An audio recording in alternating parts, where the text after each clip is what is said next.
তিনি বলেন, আবু মাসউদ রাদিয়াল্লাহু তাআলা আনহু থেকে বর্ণিত, তিনি বলেন রাসূলুল্লাহ সাল্লাল্লাহু আলাইহি ওয়াসাল্লাম বলেছেন, মান কারা বিল আয়াতাইনি মিন আখিরি সূরাতিল বাকারা লাইলাতান কাফাতাহু।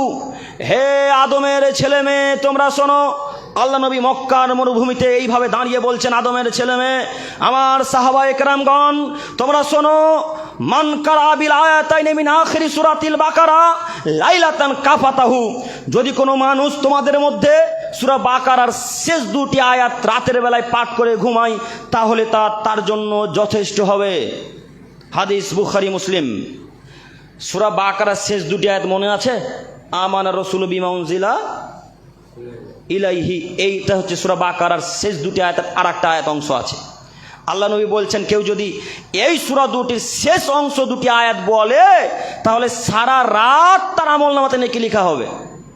আল্লাহু আকবার। তার ব্যাগ বস্তা নেকিতে পরিপূর্ণ হয়ে যাবে যদি কেউ পাঠ করে ঘুমায়। শয়তান তো আসতে পারবেই না, কোনো খারাপ স্বপ্ন আপনাকে শয়তান দেখাতে পারবে না।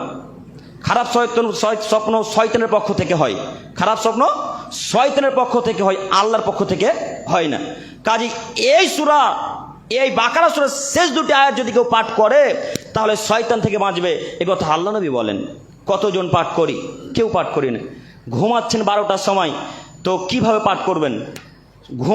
ঘুমাচ্ছে যেন 12টা, তখন ঘুমাতে মানে শুতে শুতেই কি ঘুম চলে আসছে, বালিশে মাথা দিতে দিতেই ঘুম, তো কখন দোয়া পাঠ করবেন? যখন এসার পর ঘুমাবেন, তখন ঘুমটা যেন ইবাদতের মাধ্যমে ঘুমানো হয়, এটা চেষ্টা করিয়েন। আব্দুল করিম সাহেব, ঘুমও কি ইবাদত হয়? হ্যাঁ, ঘুমও ইবাদত হয়। কিভাবে? এসার ওয়াক্তে সালাত আদায় করবেন, গিয়ে খাওয়া দাওয়া করবেন, খাওয়া দাওয়ার পরে একটু হয়তো 100-200 পা চলাচল করলেন, হাঁটাহাঁটি করলেন, তারপরে শুয়ে যান। আল্লাহুম্মা বিসমিকা আমুতু ওয়া আহইয়া বলে আয়াতুল কুরসি পাঠ করে সূরা বাকারা শেষ দুটো আয়াত পাঠ করে ঘুমিয়ে যান। আল্লাহ নবী বলছেন, যতক্ষণ পর্যন্ত সকাল না হবে ততক্ষণ পর্যন্ত একজন ফেরেশতা নেকি লিখতেই থাকবেন। আল্লাহু আকবার। আল্লাহু আকবার বলতে পারছেন না? যতক্ষণ পর্যন্ত সকাল না হবে ততক্ষণ পর্যন্ত নেকি লিখতেই থাকা হবে। এটা হচ্ছে ঘুমের ইবাদতের ঘুম। ওই বলে ঘুমিয়ে যান, ইসরা সালাত আদায় করে সারা রাত নেকি লেখা হবে। তো সালাতও আদায় করেন না, দুআও বলেন না, কিভাবে নেকি হবে? হ্যাঁ, কিভাবে নেকি হবে গো? আপনাকে আমি 100 দিন বলেছি যে গান শোনা তো যাবে না। গানের টিভি বাড়িতেও রাখা যাবে না। টিভি বাড়িতে রাখলে গান বাজনা চলার সম্ভাবনা আছে, তাই না? 100 দিন বলেছি গো। মানুষ মনে করলে তো শুনবে, নইলে